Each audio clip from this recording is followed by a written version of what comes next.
Hello friends, welcome to Dhruti GS academy. 16 May daily current affairs with GS points. So మనకి in fact ఈరోజు day of importance ఉన్నది, national dengue day అని చెప్పేసి పిలుస్తాం. So theme ఏంటి అంటే dengue prevention our responsibility for a safer tomorrow అని చెప్పేసి తీసుకోవడం జరిగింది. సో నెక్స్ట్ మనకి వెరీ ఫేమస్ ఆర్టికల్ పాలిటీ వస్తుంది. సుప్రీంకోర్టు వెరీ ఫస్ట్ టైం నాకు తెలిసి గర్భస్థ శిశువుకి అంటే పిండంకి కూడా జీవించే హక్కు అని చెప్పేసి తీర్పు చెప్పడం జరిగింది. సో మన కేసు పేరు ఫస్ట్ గుర్తుపెట్టుకోవాలి. ఏంటి అంటే ఇక్కడ ఇన్ఫ్యాక్ట్ ఆమె పేరు చెప్పలేదు కానీ హెచ్ వర్సెస్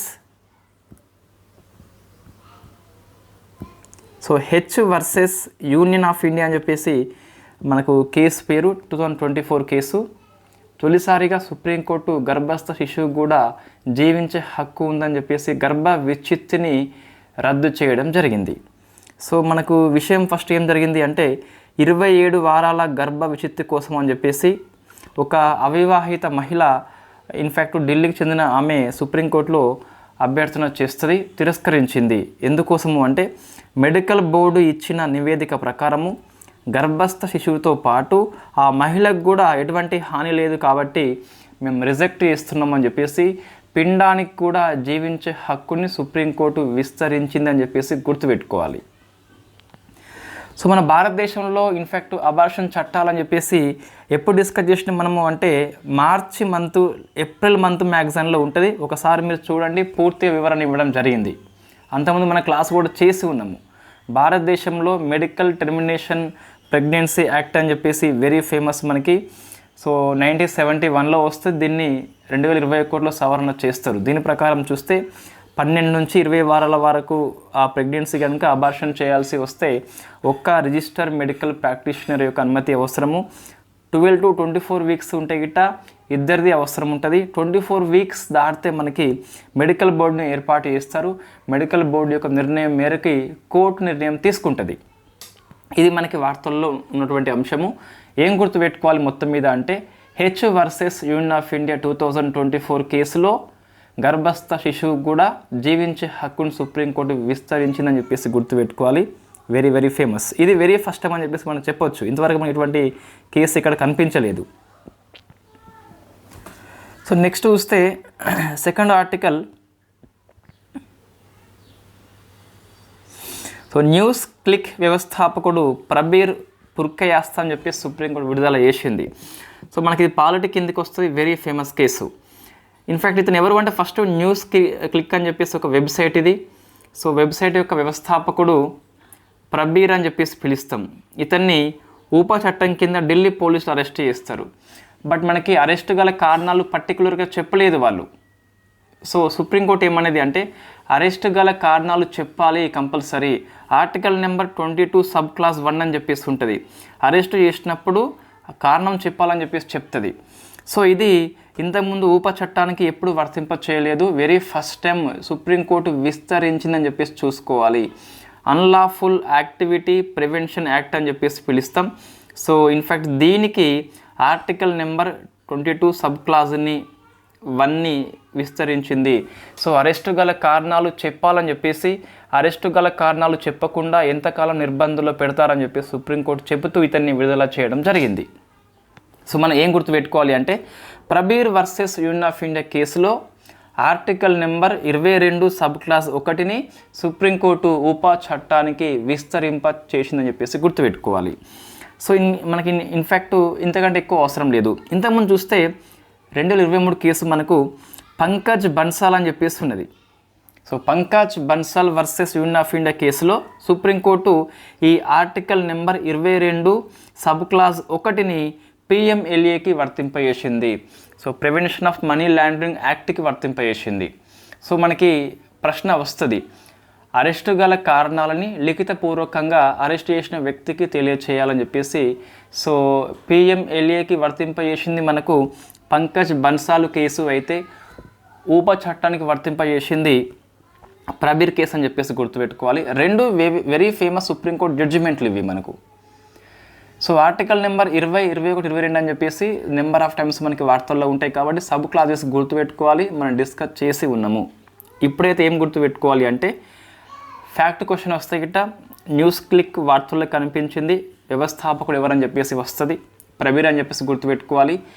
డెప్త్గా వస్తే పాలిటీ లింకప్లో వస్తే సుప్రీంకోర్టు ఏ కేసులో ఊపా చట్టానికి ఆర్టికల్ నెంబర్ 22 సబ్ క్లాస్ 1 అని చెప్పేసి వర్తింపజేసింది, అట్లా ప్రశ్న వస్తుంది మనకు. సో ఇది మనకు వార్తల్లో ఉన్నటువంటి అంశము. నెక్స్ట్ మరొక పాలిటీ ఆర్టికల్ వార్తల్లో ఉంది, బెస్ట్ ఇన్ఫ్యాక్ట్ ఇది అంతగానం అవసరం లేదు. ఏంటి అంటే వర్చువల్ టచ్ అని చెప్పేసి మనకి వార్తల్లో ఉన్నది. వర్చువల్ టచ్ని ఢిల్లీ హైకోర్టు వెరీ ఫస్ట్ అని చెప్పింది. సో ఈ మైనర్ పిల్లలకి గుడ్ టచ్ బ్యాడ్ టచ్ మనం చెప్తాం కదా, దాంతోపాటు ఆన్లైన్లో ఈ సెక్యూరిటీ విషయంలో ఎలా ఉండాలని చెప్పేసి సైబర్ మోసాల బారిన పడకుండా ఉండేటందుకు ఈ వర్చువల్ టచ్ అని చెప్పేసి ఈ పదాన్ని వెరీ ఫస్ట్ టైం ఉపయోగించింది. సో ఢిల్లీ హైకోర్టు అని చెప్పేసి చూసుకోవాలి.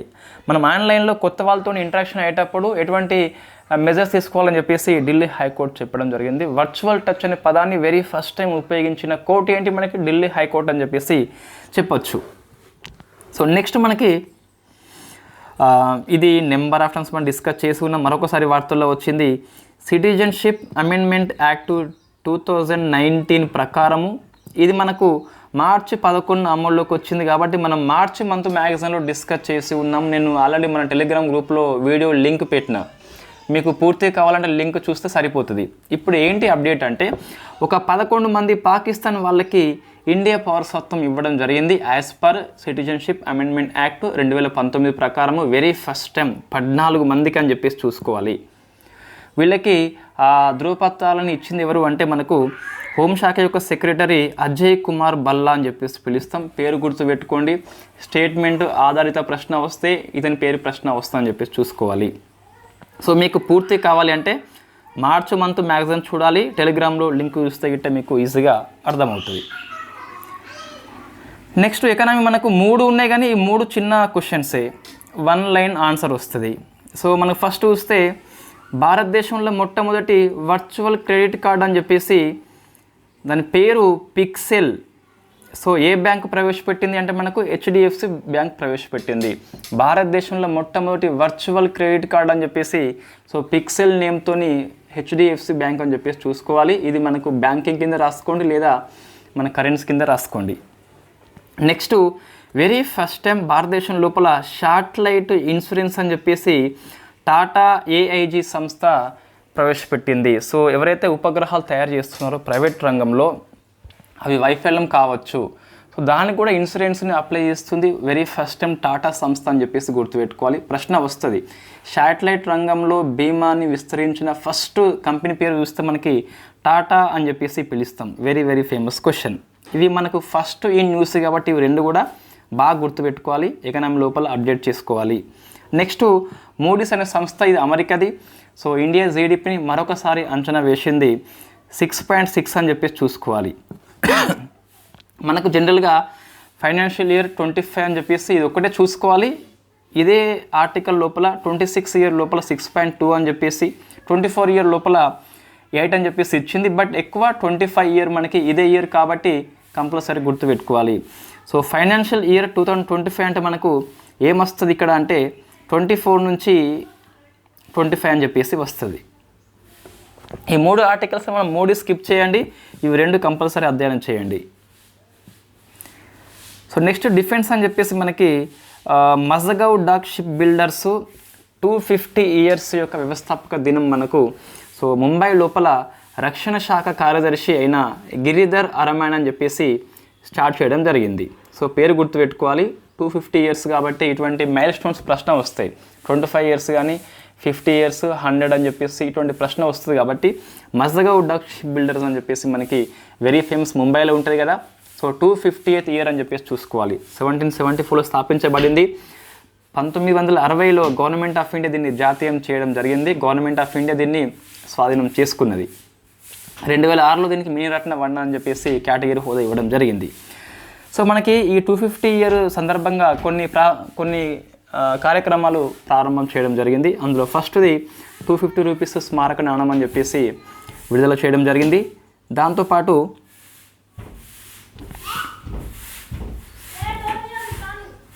సో మనకి ఇక్కడ సుచి అని చెప్పేసి ఒక ఫ్యూయల్ సెల్ ఎలక్ట్రిక్ ఫెర్రీని స్టార్ట్ చేయడం జరిగింది. ఏంటి ఫ్యూయల్ సెల్ ఎలక్ట్రిక్ ఫెర్రీ అని చెప్పేసి మనకి జీరో ఎమిషన్స్, ఎటువంటి కార్బన్ ఉద్గారాలు బయటకు రాకుండా ఒక బోట్ అని చెప్పేసి పిలుస్తాం. దాని పేరేంటి మనకి సుచి అని చెప్పేసి. సో 24 మెంబర్స్ ప్రయాణికులు పోయేలా ఇటువంటి సౌకర్యాన్ని ఏర్పాటు చేయడం జరిగింది ముంబై లోపల. సో ఇది మీరు ఆన్సర్ చేయండి. Do you know first India యొక్క first fuel cell ferry boat అని చెప్పేసి ఎవరు నిర్మించారు, ఎక్కడ మన మోడీ గారు ప్రారంభించారు, ఎందుకోసం అని చెప్పేసి 3 ప్లేసెస్ వేరు మనం మార్చి మంత్ మ్యాగజైన్లో డిస్కస్ చేసి ఉన్నాము. ఇండియా యొక్క మొట్టమొదటి ఫ్యూయల్ సెల్ ఫెర్రీ బోట్ అని చెప్పేసి. సో మనకి మోడీ గారు వర్చువల్ మోడ్లో లాంచ్ చేస్తాడు, ఒక దగ్గర ఒక నిర్మాణ సంస్థ రూపొందిస్తుంది, మరొక దగ్గర సేవలు అని చెప్పేసి మనం 3 ప్రాంతాల పేరు డిస్కస్ చేసుకుని ఉన్నాం. ఒకసారి మీరు అది ఆన్సర్ చేయండి. సో ఎవరు చేయకుండా రేపు ఆన్సర్ చెప్తాను. మనకి మార్చి మంత్లో అయితే మీకు కనిపిస్తుంది. Next solar electric hybrid boat అని చెప్పేసి 11 knots వేగంతో పోతుంది. మరొక దాన్ని వీళ్ళు స్టార్ట్ చేయడం జరిగింది, పేరు ఇక్కడ ఇవ్వలేదు వాళ్ళు. నెక్స్ట్ ఇంకోటి అరవానా అని చెప్పేసి కూడా లాంచ్ చేయడం జరిగింది. ఈ అరవానా ఏంటి అంటే సబ్మెరైన్ కాదు కానీ సో మిడ్ జెట్ అని చెప్పేసి పిలుస్తాం. It is the mid jet submarine. అంటే సో జలంతర్గామి కంటే ముందు ఒక ప్రోటోటైప్, ఒక నమూనా అని చెప్పేసి రూపొందించారు. దాని పేరు మనము అరవానా అని చెప్పేసి పిలుస్తున్నాం. భారతదేశంలో స్వదేశీ జలంతర్గామి యొక్క నిర్మాణం కోసం అని చెప్పేసి ఇది ఒక పునాది అని చెప్పేసి మనం చెప్పొచ్చు. ఇట్ ఈస్ మనకేంటి, ఇది సబ్మెరైన్ కాదు, ఒక నమూనా అని చెప్పేసి పిలుస్తుంది. దీని పేరేంటి మనకు అరవానా అని చెప్పేసి మనకు ఉన్నది. సో మనకు మొత్తం మీద మజగౌ డాక్ షిప్ బిల్డర్స్ యొక్క 250 years సందర్భంగా 4 కార్యక్రమాలు చేశారు. ఒకటి స్మారక నాణం అని చెప్పేసి, సుచి అని చెప్పేసి, అరవానా అని చెప్పేసి, ఇంకోటి ఎలక్ట్రిక్ హైబ్రిడ్ బోట్ అని చెప్పేసి 3 లాంచ్ చేయడం జరిగింది. సుచి మనకి వార్తల్లో కనిపించింది, ఏంటి ప్రశ్న వస్తుంది. అరవానా వార్తల్లో కనిపించింది ఏంటని చెప్పేసి వస్తుంది. It is not submarine, it is only నమూనా అని చెప్పేసి పిలుస్తాం. సో నెక్స్ట్ మనకు సో తర్కాష్ అని చెప్పేసి ఒక ఎక్సర్సైజ్ మనకి వార్తల్లో ఉంది. ఇండియా ప్లస్ యూఎస్ఏ కండక్ట్ చేస్తున్నాయి కలకత్తా లోపల. ఏప్రిల్ 22న స్టార్ట్ అవుతే మే 15న నిన్న ఎండ్ అయింది, మనకి పిఐబి న్యూస్లో వచ్చింది. ఇట్ ఈస్ 7th అని చెప్పేసి గుర్తుపెట్టుకోవాలి ఎడిషన్ లోపల.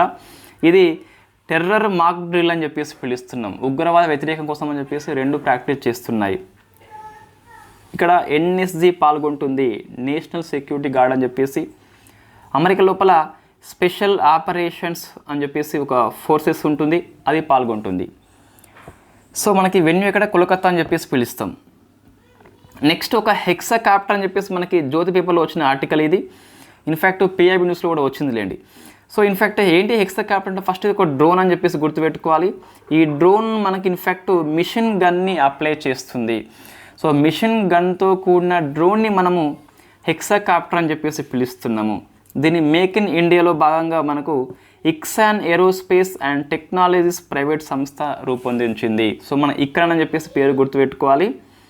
హెక్సాకాప్టర్ని వెరీ ఫస్ట్ టైం రూపొందించింది. నెక్స్ట్ ఇగ్లాస్ ఎస్ అని చెప్పేసి మనం ఇంతకుముందు డిస్కస్ చేసినాం, మరొకసారి వార్తల్లో వచ్చింది. త్వరలోనే ఇండియన్ ఆర్మీకి ఇగ్లా ఎస్ అని చెప్పేసి వస్తుందట. So what is the meaning of Igla S? It is the air defence system. దీన్ని మ్యాన్ పోర్టబుల్ అని చెప్పేసి మనం పిలుస్తున్నాం కాబట్టి మ్యాన్ ప్యాడ్స్ అని చెప్పేసి కూడా పిలుస్తాం. సో మ్యాన్ పోర్టబుల్ మీన్స్ మనిషి మోసుకెళ్ళేంత బరువు కలిగి ఉంటుంది. ఎయిర్ డిఫెన్స్ సిస్టమ్ అని చెప్పేసి మనకి. సో ఈ ఎయిర్ లోపల వచ్చే డ్రోన్స్ని లేదా ఎయిర్ క్రాఫ్ట్ని, మిసైల్స్ని ధ్వంసం చేస్తుంది. రష్యా డెవలప్మెంట్ చేసింది. సో మనకు ఇంపోర్ట్ చేస్తుంది, ఎక్స్పోర్ట్ చేస్తుంది ఇండియాకి. అప్పుడు ఈ ఆదాని సంస్థ మనకు అసెంబుల్ చేస్తుంది. సో విడివిడి భాగాలను అన్నిటినీ ఎక్స్పోర్ట్ చేసినాక అసెంబుల్ చేస్తామని చెప్పేసి ఈ సంస్థ పేరు మనం గుర్తుపెట్టుకోవాలి. దీని పరిధి వెరీ షార్ట్ రేంజ్ అని చెప్పేసి పిలుస్తున్నాము. ఇగ్లా ఎస్ అని it is the air defence system అని చెప్పేసి గుర్తుపెట్టుకోవాలి. ఇది మనం డిస్కస్ చేసిన అంశం ఇంతకుముందు, మరొకసారి వార్తల్లో వచ్చింది. నెక్స్ట్ బులావా అని చెప్పేసి ఒక మిసైల్ మనకి వార్తల్లో ఉంది. ఇట్ ఈస్ ద ICBM అంటే ఇంటర్ కాంటినెంటల్ బాలిస్టిక్ మిసైల్ అని చెప్పేసి పిలుస్తాం. దీన్ని సబ్మెరైన్ నుంచి మనం లాంచ్ చేస్తాం కాబట్టి దీన్ని SICBM అని కూడా పిలుస్తామట. రష్యా డెవలప్మెంట్ చేసింది. సో ఏ సంస్థ అని చెప్పేసి చూస్తే Moscow. So Moscow institute of the thermal technology అని చెప్పేసి పిలుస్తాం. ఇది 3 స్టేజ్ కలిగి ఉన్న ఘన ఇంధనంతో పనిచేస్తా అని చెప్పేసి గుర్తుపెట్టుకోవాలి. సో నెక్స్ట్ చూస్తే సైన్స్ అండ్ టెక్నాలజీ అదర్స్ అని చెప్పేసి మనకు ఒక వార్తల్లో ఉన్నది. సో భీష్మ అని చెప్పేసి మనం ఇంత డిస్కస్ చేసుకుని ఉన్నాము. ఈ అయోధ్య రామాలయం టెంపుల్ యొక్క ప్రారంభోత్సవం లోపల ఈ భీష్మ అని చెప్పేసి మనం ఒక పోర్టబుల్ ఆసుపత్రిని ఏర్పాటు చేసుకున్నాం. 200 మెంబర్స్కి వైద్య సహాయం అందించవచ్చు విపత్తులు వచ్చినప్పుడు. ఇప్పుడు ఎందుకు వార్తల్లో వచ్చిందంటే world first air lifted portable hospital. It is the air lifted అంటే సో మనకి ఎక్కడికి అవసరం ఉంటే అక్కడికి ఇది గాలిలో ప్రయాణం చేస్తుంది. సో ఇండియా యొక్క ఎయిర్ ఫోర్సు ఆగ్రాలో భీష్మ యొక్క మొట్టమొదటి ఎయిర్ డ్రాప్ టెస్ట్ కండక్ట్ చేసింది. It is the only test demonstrate అని చెప్పేసి పిలుస్తాం. అంటే ప్రదర్శన మాత్రమే వేసింది, అమల్లోకి రాలేదు.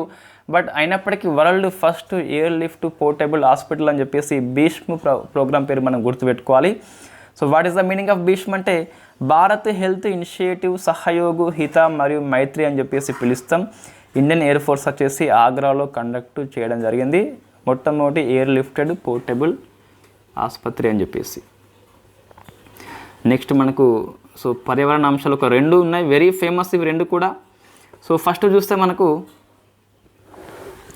హిమాని నదాలు అన్నీ కోల్పోయిన మోడర్న్ ఏజ్ లోపల ఆధునిక కాలం లోపల ఫస్ట్ కంట్రీ ఏంటంటే మనకి వెనిజులా అని చెప్పేసి ఉన్నది. Very very famous question. అన్ని గ్లేజియర్స్ని కోల్పోయింది.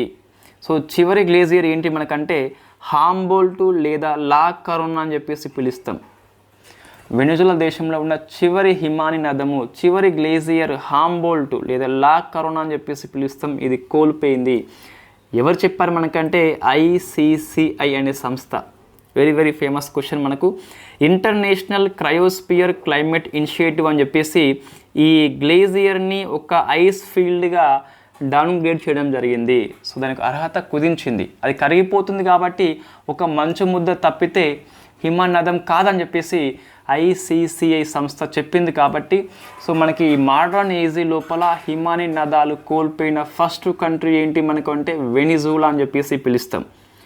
సో మనకి 2009 లోపల ఫస్ట్ ఈ ICCI ఎప్పుడు ఏర్పడింది అంటే COP15 డెన్మార్క్ కోపెన్హాగన్లో జరుగుతుంది కదా, అప్పుడు ఇది ఏర్పడింది. ఈ ఆర్కిటిక్ ప్రాంతం కానీ అంటార్కిటికా ప్రాంతం కానీ లేకుంటే ఎత్తైన పర్వతాల ప్రాంతంలో ఈ హిమాని నదాల యొక్క రక్షణ కోసం అని చెప్పేసి ICCI ఏర్పాటు చేయడం జరిగింది.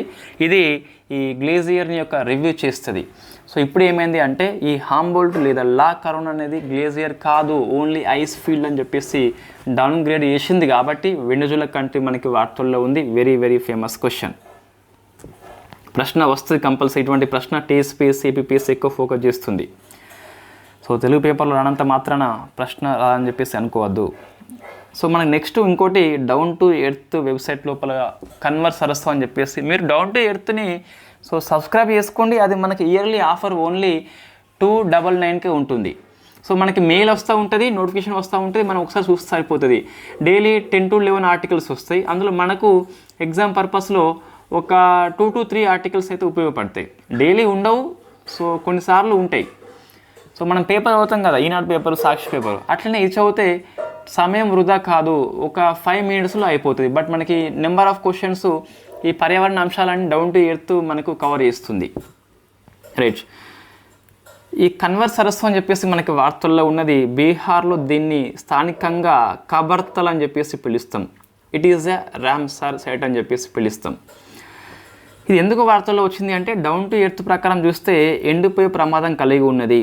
సో దీని ఒక రక్షణ కోసం అని చెప్పేసి ఎన్నికల ఏడాది లోపల ఏ ఒక్క పొలిటికల్ పార్టీ తన యొక్క మేనిఫెస్టో లోపల పెట్టలేదు. సో ఎందుకు పెట్టలేదంటే మనకి ఇవి ఓట్లు రాల్చవు కాబట్టి పెట్టరు ఇటువంటి మనకు.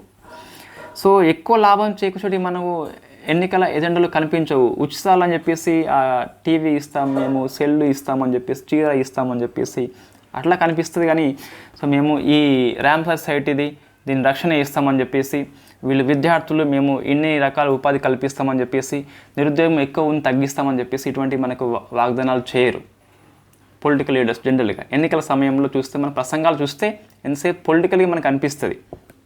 సో ఇది మనకు డౌన్ టు ఎర్త్ మనకు మొత్తం మీద ఇటువంటి వార్త ఇచ్చింది కాబట్టి ప్రశ్న వస్తే రావచ్చు. సో ఇది గుర్తుపెట్టుకోవాలి కంపల్సరీ. ఏంటి అంటే కన్వర్ సరస్సు అనేది బీహార్లో ఉన్న one and only Ramsar site అని చెప్పేసి పిలుస్తాం. నెక్స్ట్ గవర్నమెంట్ పాలసీ సంఘం మనకి వార్తల్లో వచ్చింది. సో సంఘం అంటే ఏంటి అంటే ఇది డిపార్ట్మెంట్ ఆఫ్ టెలికమ్యూనికేషన్ యొక్క ప్రోగ్రామ్ పేరు. సో డిజిటల్ ట్విన్ ఇనిషియేటివ్ అని చెప్పేసి పిలుస్తాం. ఇది సో ఫేజ్ 1 కోసం అని చెప్పేసి ఎంపికైన పార్టిసిపెంట్లను ప్రకటించింది అట. సో ఫేజ్ 1లో కొంతమంది సెలెక్ట్ చేస్తుంది. ఇన్ఫ్యాక్ట్ వాళ్ళకి డిజిటల్ ట్విన్ రంగం లోపల ట్రైనింగ్ అయితే ఇస్తుంది. దాని పేరు సంగం అని చెప్పేసి పిలుస్తాం. ఇది మనకు ఏపీపీఎస్సీ గ్రూప్ 2 లేదా గ్రూప్ 1 ప్రశ్న వచ్చింది, మనం డిస్కస్ చేసుకున్నాం అంతకుముందే. దీన్ని మన సంగం అని చెప్పేసి 15 ఫిబ్రవరిన స్టార్ట్ చేయడం జరిగింది. డిజిటల్ ట్విన్ అంటే ఏంటి అంటే నీ యొక్క భౌతిక రూపానికి వర్చువల్ రూపమే డిజిటల్ ట్విన్ అని చెప్పేసి పిలుస్తాం. సో ఇక్కడ నువ్వు ఉన్నావు, నీ వర్చువల్ మోడ్ ఉంది, దీన్ని మనం డిజిటల్ ట్విన్ అని చెప్పేసి పిలుస్తాం. సో ట్రైనింగ్ ఇస్తుంది డిపార్ట్మెంట్ ఆఫ్ టెలికమ్యూనికేషన్ అని చెప్పేసి. ఫేజ్ 1 అనేది సో కొంతమంది అభ్యర్థుల పేర్లు ఇవ్వడం జరిగింది. వాళ్ళు వెళ్ళి ట్రైనింగ్లో పాల్గొంటారు, శిక్షణ తీసుకుంటారు. నెక్స్ట్ సమాధాన్ క్యాంపెయిన్ అని చెప్పేసి వార్తల్లో ఉన్నది. సో ఏంటంటే మనకి మాజీ సైనికుల యొక్క గౌరవం కోసం కావచ్చు, వాళ్ళ యొక్క సమస్యల పరిష్కారం కోసం కావచ్చు, ఒక ప్రచార కార్యక్రమం పేరు మనకి సమాధాన్ క్యాంపెయిన్ అని చెప్పేసి పిలుస్తాం. పశ్చిమ బెంగాల్లో ఉన్న డార్జిలింగ్ లోపల ఉన్నటువంటి ఈ బెంగుడూబి లోపల దీన్ని స్టార్ట్ చేయడం జరిగింది. సో ఇక్కడ ఏం గుర్తుపెట్టుకోవాలి, ఓన్లీ సమాధాన్ క్యాంపెయిన్ అనేది మాజీ సైనికుల యొక్క ఉద్యోగుల కోసం కావచ్చు, వాళ్ళ ఫ్యామిలీ కోసం కావచ్చు, వాటి యొక్క గౌరవార్థం మరియు వాటి యొక్క సమస్యల పరిష్కారం కోసం అని చెప్పేసి ఈ ప్రచార కార్యక్రమాన్ని కండక్ట్ చేస్తున్నాం. సో ఇది మీరు ఆన్సర్ చేసే ప్రయత్నం చేయండి. సమాధాన్ పోర్టల్ అనేది దేనికోసం అని ఆన్సర్ చేయండి. నెక్స్ట్ ఒక 2 అపాయింట్మెంట్స్ మనకి వార్తల్లో ఉన్నాయి. ఫస్ట్ చూస్తే లారెన్స్ వాంగ్ అని చెప్పేసి very famous. So Lawrence Wong అని చెప్పేసి మనకి సింగపూర్ యొక్క ప్రధానమంత్రిగా నియామకం పొందిండు. లూంగ్ ప్లేస్లో డిస్కస్ చేసి ఉన్నాం. సింగపూర్ యొక్క అధ్యక్షుడిగా షణ్ముగ రత్నం అని చెప్పేసి ఇండియా సంతతి. నెక్స్ట్ అలౌన్ నౌడోహవ్ అని చెప్పేసి మనకి వార్తల్లో ఉన్నాడు. యుఎన్డిపి యొక్క multi partner trust fund office యొక్క ఎగ్జిక్యూటివ్ డైరెక్టర్గా నియామకం పొందిన వ్యక్తి. ఇది ఫస్ట్ అంతగానో అవసరం లేదు, సెకండ్ ఇది మనకైతే very very famous. Next persons in news అని చెప్పేసి మనకు నెంబర్ ఆఫ్ పర్సన్స్ వార్తల్లో ఉన్నారు. సో ఫస్ట్ చూస్తే నోబెల్ గ్రహీత ఆలిస్ మన్రో అని చెప్పేసి మరణించింది. సో ఈమె వెరీ వెరీ ఫేమస్. 2013 లోపల కెనడా దేశం లోపల నోబెల్ సాహిత్య బహుమతి వచ్చిన ఫస్ట్ మహిళ అని చెప్పేసి రికార్డు సృష్టించింది. 2009 లోపల ఈమెకి మ్యాన్ బూకర్ ప్రైజ్ అని చెప్పేసి రావడం జరిగింది. సో వెరీ ఫేమస్ మహిళ కాబట్టి, నోబెల్ సాహిత్య బహుమతి గ్రహీత కాబట్టి మనం గుర్తుపెట్టుకోవాలి ఆలిస్ మన్రో పేరు. నెక్స్ట్ ఒక మహిళా గవర్నర్ చనిపోయింది మనకి వార్తల్లో ఉన్నది. కమలా బేనివాల్ అని చెప్పేసి పిలుస్తాం. ఇది మనకి పిఐబి న్యూస్లో ఉపరాష్ట్రపతి గారు సంతాపం వ్యక్తం చేయడం జరిగింది. సో ఇన్ఫ్యాక్ట్ చూస్తే ఇక్కడ ఈమె త్రిపుర రాష్ట్రానికి, గుజరాత్కి, మిజోరంకి మాజీ గవర్నర్గా పనిచేసింది. రాజస్థాన్ యొక్క మాజీ ఉప ముఖ్యమంత్రి కూడా పనిచేసింది. సో ఇది మీరు ఆన్సర్ చేయండి. ఎందుకు ఉపరాష్ట్రపతి గారే సంతాపం వ్యక్తం చేశారు అంటే ఆయనది ఏ రాష్ట్రం అని చెప్పేసి మీరు ఆన్సర్ చేసే ప్రయత్నం చేయండి. రైట్, ఇక్కడ చూస్తే ఇన్ఫ్యాక్ట్ ఈమె త్రిపుర రాష్ట్రానికి గవర్నర్గా ఉన్నప్పుడు ఒక రికార్డ్ ఏంటి అంటే నార్త్ ఈస్ట్ రాష్ట్రం మొత్తం లోపల ఫస్ట్ మహిళా గవర్నర్గా ఈమె రికార్డు సృష్టించింది కాబట్టి ప్రశ్న వస్తుంది. ఇది మీరు ఆన్సర్ చేయండి. ఇటీవల సో ఈశాన్య రాష్ట్రం లోపల ఫస్ట్ మహిళా డీజీపీ ఎవరు అని చెప్పేసి మీరు ఆన్సర్ చేయండి. నిన్న కరెంట్ అఫైర్స్లో మనం డిస్కస్ చేయడం జరిగింది. నెక్స్ట్ రాబర్ట్ ఫీకో అని చెప్పేసి వార్తలు ఉన్నాడు. స్లోవేకియా ప్రధానమంత్రి, ఇతని కాల్పులు చేశారు కాబట్టి వార్తల్లో వచ్చాడు. నెక్స్ట్ చూస్తే మనకు ఆస్తషా అని చెప్పేసి ఒక విటిలిగో వ్యాధితోని బాధపడుతుంది. బొల్లి వ్యాధి అని చెప్పేసి పిలుస్తాం. మొత్తం చర్మం మీద తెల్ల మచ్చలు వస్తాయి కదా. సో ఆమె ఈ కేన్స్ ఫిల్మ్ ఫెస్టివల్ లోపల ఈ క్యాట్ వాక్ సెలెక్ట్ అయిన ఫస్ట్ ఇండియన్ మహిళ అని చెప్పేసి రికార్డ్ సృష్టించింది. అంటే విటిలిగో అని చెప్పేసి లేదా బొల్లి వ్యాధి అని చెప్పేసి పిలుస్తాం కదా, ఆ వ్యాధితో బాధపడుతూ క్యాట్ వాక్ చేస్తున్న ఫస్ట్ భారతీయ మహిళ అని చెప్పేసి ఆస్తషా పేరు గుర్తుపెట్టుకోవాలి. నెక్స్ట్ చూస్తే మనకి ఉదయ్ నాగరాజు వార్తల్లో ఉన్నాడు. తెలంగాణ వ్యక్తి, సిద్దిపేట డిస్టిక్, బ్రిటిష్ పార్లమెంట్ ఎన్నికల్లో పోటీ చేస్తున్న వ్యక్తి. సో లేబర్ పార్టీ అని చెప్పేసి గుర్తుపెట్టుకోవాలి. నియోజకవర్గం పేరు చూస్తే మనకి నార్త్ బెడ్ఫోర్డ్ షైర్ అని చెప్పేసి ఉన్నది. నెక్స్ట్ దీపిక పడుకున్నది మనకి వార్తల్లో వచ్చింది. సో గ్లోబల్ డిస్రప్టర్స్ 24 లిస్ట్ లోపల ఎన్నికైన ఫస్ట్ ఇండియన్ మహిళ ఈమె. సో ఏ మ్యాగజైన్ సెలెక్ట్ చేసిందంటే మనకు డెడ్ లైన్ అని చెప్పేసి ఒక హాలీవుడ్ మ్యాగజైన్ ఉంటుంది. సో గ్లోబల్ డిస్రప్టర్స్ 24 లిస్ట్ లోపల ఫస్ట్ మహిళ అని చెప్పేసి చూసుకోవాలి. నెక్స్ట్ ట్రైబ్స్, మనకి 2 ట్రైబ్స్ వార్తల్లో ఉన్నాయి. గుత్తికోయ అని చెప్పేసి వీళ్ళు విత్తనాలను భద్రపరుస్తున్నారు. దాని పేరు వచ్చేసి డెడా అని చెప్పేసి పిలుస్తామట. సో వీళ్ళు ఆకుల్లో భద్రపరుస్తారట. ఆ ఆకుల పేరు చూస్తే మనకి సియాలి ఆకు అని చెప్పేసి ఉన్నది. వీళ్ళు మనకు తెలంగాణ లోపల అండ్ ఏపీ లోపల, ఈ ఇన్ఫ్యాక్ట్ గోదావరి డిస్టిక్ లోపల కనిపిస్తారు ఎక్కువ. నెక్స్ట్ కడర్ లేదా కదర్ అని చెప్పేసి ఒక ట్రైబ్స్ వార్తల్లో ఉంది. తమిళనాడు లోపల ఏమైంది అంటే, ఈ అనమల టైగర్ రిజర్వ్ లోపల ఏనుగు వర్సెస్ ఈ కదర్ ట్రైబ్కి యుద్ధం జరిగి మరణించాడు కాబట్టి, సో ఎలిఫెంట్ హ్యూమన్ కాన్ఫ్లిక్ట్ వార్తల్లో ఉన్నట్టు మనకి కదర్ ట్రైబ్ అని చెప్పేసి వార్తల్లో ఉన్నట్టు. వాస్తవానికి కదర్ ట్రైబ్ వాళ్ళు ఏనుగులతో సహజీవనం చేస్తారు, మచ్చ చేసుకుంటారు. బట్ అన్ఫార్చునేట్లీ ఆ ఏనుగు ఇతన్ని చంపేయడం జరిగింది. సో మనం కదర్ పేరు గుర్తుపెట్టుకోవాలి. ట్రైబ్స్ అని చెప్పేసి తమిళనాడులో ఉంటుంది, కేరళ అని చెప్పేసి చూసుకోవాలి. స్పోర్ట్స్ మన 2 ఉన్నాయి కరెంట్ అఫైర్స్ లోపల. ఫెడరేషన్ కప్ 24 లోపల మన నీరజ్ చోప్రా గోల్డ్ వచ్చింది. సో మొన్న దోహా డైమండ్ లీగ్ లోపల సిల్వర్ అని చెప్పేసి గుర్తుపెట్టుకోవాలి. Next Sunil Chhetri, very famous football player, ఇతను విరమణ చేస్తున్నాడు. So last match goes to కువైట్తో అని చెప్పేసి గుర్తుపెట్టుకోవాలి. 150 matches and first Indian football ఆటగాడు సునీల్ అని చెప్పేసి పిలుస్తాం. సో ఫీఫా ఇతని మీద ఒక సినిమా తీసింది, దాని పేరు కెప్టెన్ ఫెంటాస్టిక్ అని చెప్పేసి కూడా పిలుస్తాం. సమ్మిట్ మనకి ఇండియా స్కిల్స్ అని చెప్పేసి, సో ఇది ఢిల్లీలో కండక్ట్ చేస్తున్నారు. విద్యార్థులకు పోటీ కండక్ట్ చేస్తుంది నేషనల్ స్కిల్ డెవలప్మెంట్ సెంటర్ అని చెప్పేసి. రిపోర్ట్స్ ఇవి 2 అవసరం లేదు, ఒకసారి నోట్స్లో ఉంటే చూసుకోండి. సో టైమ్స్ హయ్యర్ ఎడ్యుకేషన్ అని చెప్పేసి, సెంటర్ ఫర్ వరల్డ్ అని చెప్పేసి 2 రిపోర్ట్ ఇవ్వడం జరిగింది. ఏ యూనివర్సిటీ ఫస్ట్ అని చెప్పేసి చూసుకోవాలి, బట్ అవసరం లేదు. ఇది very famous internet shut down అని చెప్పేసి యాక్సెస్ నౌ సంస్థ రిపోర్ట్ ఇస్తుంది. సో ఈ సంస్థ పేరు గుర్తుపెట్టుకోవాలి. రిపోర్ట్ యొక్క టైటిల్ పేరు ఏంటంటే మనకు ష్రింకింగ్ డెమోక్రసీ గ్రోయింగ్ వైలెన్స్ అని చెప్పేసి రిపోర్ట్ పేరు. ఇండియా ఫస్ట్ ర్యాంక్ వచ్చింది వరుసగా 6వసారి. షట్ డౌన్ విషయంలో ఫస్ట్ ర్యాంక్ అని చెప్పేసి చూసుకోవాలి. 116 టైమ్స్ షట్ డౌన్ అయింది ఇండియా లోపల. Second rank goes to Myanmar, third rank goes to Iran. So internet ప్రాథమిక హక్కుగా పేర్కొన్న సుప్రీంకోర్టు తీర్పు ఏంటి, అది మీరు ఆన్సర్ చేయండి. Next last finally very famous report వార్తల్లో ఉంది. Global report on international displacement అని చెప్పేసి అంతర్గత స్థానభ్రంశం విషయంలో, వలస విషయంలో రిపోర్ట్ ఇచ్చిన సంస్థ మనకి IDMC అని చెప్పేసి పిలుస్తాం. ఇంటర్నేషనల్ డిస్ప్లేస్మెంట్ మానిటరింగ్ సెంటర్ అని చెప్పేసి మన జెనీవా కేంద్రంగా పనిచేస్తుంది. ఇది ఇండియా లోపల లేదా ఒక కంట్రీ లోపల సరిహద్దుల లోపలనే వలసల గురించి ఇది నివేదిక ఇస్తుంది. IDMC అని చెప్పేసి గుర్తుపెట్టుకోవాలి. 23rd ఇయర్లో మొత్తము 75.9 మిలియన్స్ మంది సో ఇంటర్నల్లీ డిస్ప్లేస్మెంట్ కావడం జరిగింది. లాస్ట్ ఇయర్తో కంపేర్ చేస్తే ఒక 4 మిలియన్స్ పెరగడం జరిగింది. సో కారణం ఏంటి మనకంటే సంఘర్షణ లేదా హింస అని చెప్పేసి పిలుస్తాం. 68.3 మిలియన్స్ హింస కారణంగానే వలసపోయారు విత్ ఇన్ ద కంట్రీ లోపల. సో అందులో మనకి ఒక 5 కంట్రీస్ అనేవి ఎక్కువ స్థానం ఆక్రమించినాయి. సుడాన్ ఫస్ట్ ప్లేస్, మనకు సిరియా, కాంగో, కొలంబియా, యెమెన్ అని చెప్పేసి మనకు చూసుకోవాలి. లోపల హింస ఉంటుంది కాబట్టి ఎప్పటికీ వలస పోతూనే ఉంటారు రాష్ట్రం నుంచి మరొక రాష్ట్రానికి. సో మన బెస్ట్ ఎగ్జాంపుల్ చూస్తే మనకి బ్రూ తెగ అని చెప్పేసి లేదా రియాంగ్ అని చెప్పేసి పిలుస్తాం వాళ్ళని. వీళ్ళు మిజో తెగకి మధ్య హింస వాటిల్లితే మిజోరం నుంచి త్రిపుర రాష్ట్రానికి వలసపోయారు. అక్కడ PVTs గ్రూప్గా గుర్తింపు పొందారు. మనం డిస్కస్ చేసిన ఇటీవల త్రిపుర రాష్ట్ర ఎన్నికల్లో తొలిసారిగా ఓటు హక్కు అయితే ఉపయోగించడం జరిగింది, లోక్సభ ఎన్నికల్లో. నెక్స్ట్ రెండో కారణం ఏంటి మనకంటే విపత్తులు అని చెప్పేసి పిలుస్తాం. అందులో భూకంపాలు 1/4 కారణం అని చెప్పేసి ఇవ్వడం జరిగింది. సో మనకి ఇది ఇన్ఫ్యాక్ట్ ఈరోజు నేను ఇంటికి వచ్చినా కాబట్టి క్లాస్ ఇందులో కంటిన్యూ చేసిన బికాస్ నెంబర్ ఆఫ్ ఆర్టికల్స్ మనకు ఉన్నాయి. దీన్ని రేపటికి పోస్ట్పోన్ చేస్తే మళ్ళీ రేపు ఇంకొన్ని ఆర్టికల్స్ జమ అయితే క్లాస్ పెద్దగా అవుతుంది అని చెప్పేసి సో ఇందులో కంటిన్యూ చేసిన. ఇన్ఫ్యాక్ట్ ఇక్కడ మనకి మొబైల్ కూడా ఇది వేరే మొబైల్, అందుకే కరెక్ట్గా ఈ పెన్ను పారలేదు దీని మీద. సో మొత్తం మీద మనకు ఇంపార్టెంట్ కరెంట్ అఫైర్సే ఉన్నాయి ఈరోజు.